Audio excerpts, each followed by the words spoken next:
आपका खैर मकदम है। आज जिला पुंछ में मिडिल स्कूल दलियान में स्कूल मास्टर PRI और बच्चों की मौजूदगी में शजरकारी मुहिम चलाई गई। आगे देखिए हमारे नुमाइंदा जहांगीर अहमद की रिपोर्ट के तहत range officer social forestry division Poonch से ये टीम हमारे पास आई है। किसके लिए आई है? प्लांटेशन ड्राइव है इनकी, प्लांटेशन लगाने के लिए। ठीक है, तो आपको पता है कि ये प्लांट्स जो हैं इनकी इम्पोर्टेंस हमारी लाइफ में क्या है।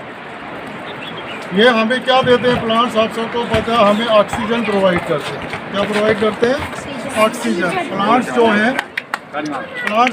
ये ऑक्सीजन छोड़ते हैं और कार्बन डाइऑक्साइड जो हम छोड़ते हैं ये वो कंज्यूम करते हैं। तो जैसे आपको पता है कि हम खाने के बिना चंद रोज़ के लिए ज़िंदा रह सकते हैं, पानी के बिना कुछ देर के लिए जिंदा रहते हैं, लेकिन हवा के जिंदा रहते हैं नहीं ना रह सकते। बोलो ना, डरते तो मतलब यही कि अवेयर ना आपके आसपास या आपके घर भी यहीं पर है तो भी वहाँ के एक पौधा जो है वो लग।